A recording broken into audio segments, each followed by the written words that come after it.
Second Treatise of Government by John Locke. Chapter 9. Of the Ends of Political Society and Government. Sect. 123. If man in the state of nature be so free, as has been said, if he be absolute lord of his own person and possessions, equal to the greatest, and subject to no body, why will he part with his freedom? Why will he give up this empire, and subject himself to the dominion and control of any other power?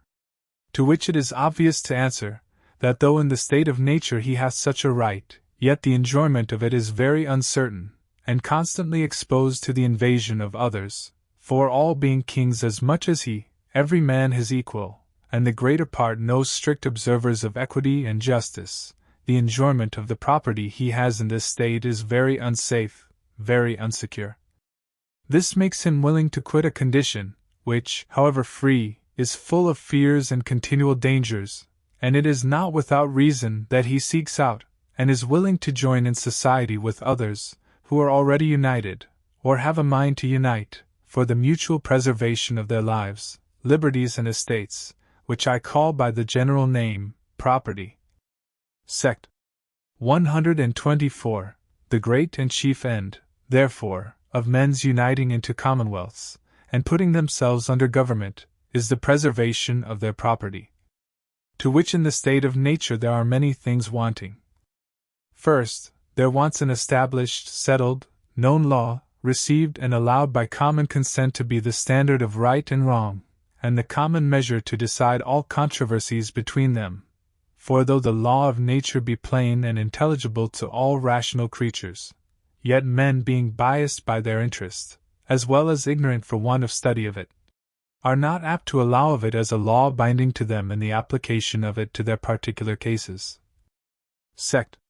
125. Secondly, in the state of nature there wants a known and indifferent judge, with authority to determine all differences according to the established law, for every one in that state being both judge and executioner of the law of nature, men being partial to themselves, passion and revenge is very apt to carry them too far, and with too much heat, in their own cases, as well as negligence and unconcernedness, to make them too remiss in other men's. Sect. 126. Thirdly, in the state of nature there often wants power to back and support the sentence when right, and to give it due execution. They who by any injustice offended, will seldom fail, where they are able, by force to make good their injustice. Such resistance many times makes the punishment dangerous, and frequently destructive, to those who attempt it. Sect. 127. Thus mankind, notwithstanding all the privileges of the state of nature, being but in an ill condition, while they remain in it, are quickly driven into society. Hence it comes to pass, that we seldom find any number of men live any time together in this state. The inconveniencies that they are therein exposed to, by the irregular and uncertain exercise of the power every man has of punishing the transgressions of others, make them take sanctuary under the established laws of government, and therein seek the preservation of their property. It is this makes them so willingly give up every one his single power of punishing, to be exercised by such alone, as shall be appointed to it amongst them, and by such rules as the community, or those authorized by them to that purpose, shall agree on. And in this we have the original right and rise of both the legislative and executive power, as well as of the governments and societies themselves. Sect. 128. For in the state of nature, to omit the liberty he has of innocent delights, a man has two powers. The first is to do whatsoever he thinks fit for the preservation of himself, and others within the permission of the law of nature, by which law, common to them all, he and all the rest of mankind are one community, make up one society, distinct from all other creatures.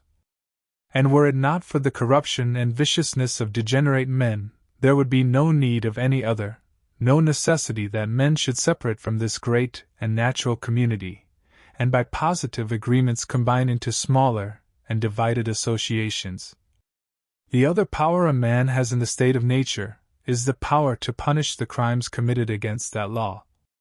Both these he gives up, when he joins in a private, if I may so call it, or particular politic society, and incorporates into any commonwealth, separate from the rest of mankind.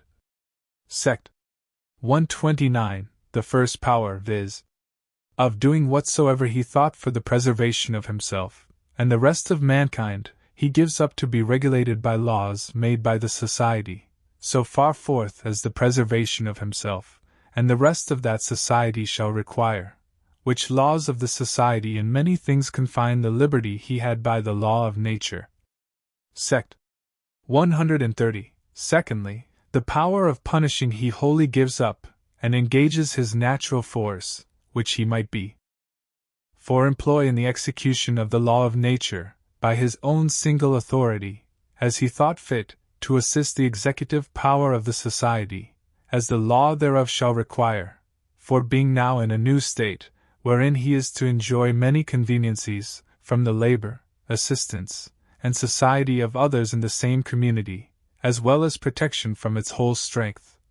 He is to part also with as much of his natural liberty, in providing for himself, as the good, prosperity, and safety of the society shall require, which is not only necessary, but just, since the other members of the society do the like. Sect. 131. But though men, when they enter into society, give up the equality, liberty, and executive power they had in the state of nature, into the hands of the society, to be so far disposed of by the legislative, as the good of the society shall require, yet it being only with an intention in every one the better to preserve himself, his liberty and property. For no rational creature can be supposed to change his condition with an intention to be worse, the power of the society, or legislative constituted by them, can never be supposed to extend farther than the common good, but is obliged to secure every one's property, by providing against those three defects above mentioned, that made the state of nature so unsafe and uneasy. And so whoever has the legislative or supreme power of any commonwealth, is bound to govern by established standing laws, promulgated and known to the people, and not by extemporary decrees, by indifferent and upright judges, who are to decide controversies by those laws, and to employ the force of the community at home, only in the execution of such laws, or abroad to prevent or redress foreign injuries, and secure the community from inroads and invasion.